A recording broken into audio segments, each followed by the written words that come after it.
রাজনৈতিক দলগুলোর ঐক্যে ফাটল, কয়েকজন উপদেষ্টার বিতর্কিত কর্মকাণ্ড এবং সবশেষ প্রধান উপদেষ্টার পদত্যাগের অভিপ্রায়ে অস্থির হয়ে ওঠে দেশের রাজনৈতিক অঙ্গন।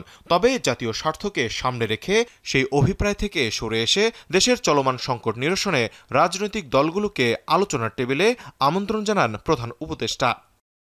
বিএনপি, জামাত ও এনসিপির পর দ্বিতীয় দিন রোববার বিকেলে 11টি দলের সঙ্গে প্রথম দফায় বৈঠকে বসেন প্রধান উপদেষ্টা।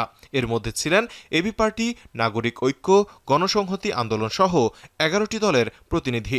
ঘণ্টাব্যাপী বৈঠকের পর তারা জানান, চলমান সংকট থেকে উত্তরণ এবং সুষ্ঠু ও অবাধ নির্বাচন আয়োজনে ডক্টর মোহাম্মদ ইউনূসের উপরই ভরসা রাখতে চান তারা।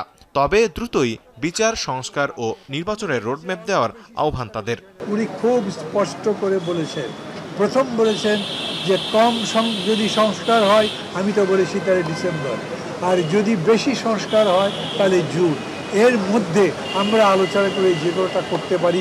অন্তর্বর্তীকালীন সরকার একটা হচ্ছে প্রশাসন সহ পুলিশ সহ সেনাবাহিনী, এবং আরেকটা হচ্ছে আপনার আমাদের রাজনৈতিক দলগুলো, বিশেষ করে বিএনপি সহ অন্যান্য গুরুত্বপূর্ণ দলগুলো। এই গ্যাপটা দূর করার জন্য আমরা বলেছি যে আপনি সমঝোতামূলক ব্যবস্থা নেন। বাংলাদেশের মানুষের দীর্ঘদিনের যে আকাঙ্ক্ষা, একটা সুষ্ঠু নির্বাচনের মধ্য দিয়ে তারা জনগণের সত্যিকার প্রতিনিধি নির্বাচিত করার যে ক্ষমতা, সেইটা অর্জন করার বিষয়ে যে দায়িত্ব, এইটাকে বাস্তবায়ন করার যে দায়িত্ব এই সরকার নিয়েছে, আমরা পরিষ্কারভাবে বলেছি এটা সম্পন্ন করেই আপনাদের সরকারকে যেতে হবে। পরে বাংলাদেশ ইসলামী আন্দোলন, হেফাজতে ইসলাম, খেলাফতে মজলিস ও গণ অধিকার পরিষদ সহ 9টি রাজনৈতিক দলের সঙ্গে দ্বিতীয় দফায় বৈঠকে বসে প্রধান উপদেষ্টার দপ্তর। ইসলামী দলগুলোর মুখেও ছিল একই সুর। করিডোর ও বন্দরের মতো গুরুত্বপূর্ণ ইস্যুতে রাজনৈতিক দলগুলোর সাথে আলোচনার পরামর্শ দিয়েছেন তারা।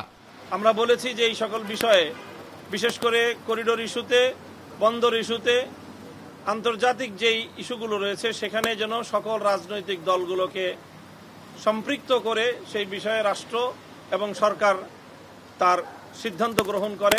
সাক্ষাৎ করার সময়সূচি চাইলেও, গুরুত্বপূর্ণ প্রয়োজনীয় বিষয় আলাপ করতে চাইলেও অনেক ক্ষেত্রে সাড়া মেলে না। এই বিষয়টি নিয়ে মোটামুটি সব দলই ক্ষোভ প্রকাশ করেছে এবং প্রধান উপদেষ্টা সেই বিষয়টা আপনার গুরুত্ব দিয়েছেন যে যোগাযোগটা আগের চেয়ে আরও যেন আপনার ঘন ঘন হয়।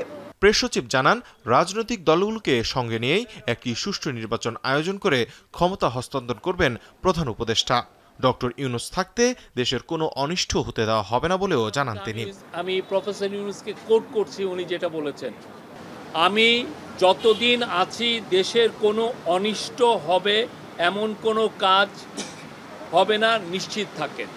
কালকেও বলেছি, আজকেও বলছি, বারবার বলছি, উনি এক কথার মানুষ। উনি বারবার বলেছেন যে জুন 30-এর পরে ইলেকশন যাবে না। তিনি বলেন, জুলাইয়ে পরাজিত শক্তির সকল ষড়যন্ত্র রুখে দিতে সবাইকে ঐক্যবদ্ধ থাকার আহ্বান জানিয়েছেন প্রধান উপদেষ্টা। তৌহিদুল তারেক, এখন, ঢাকা। শাইনি চুলে এখন হবে সব হেয়ারস্টাইল। সিল্কোর দ্বিগুণ শাইনি চুল প্রতিদিন।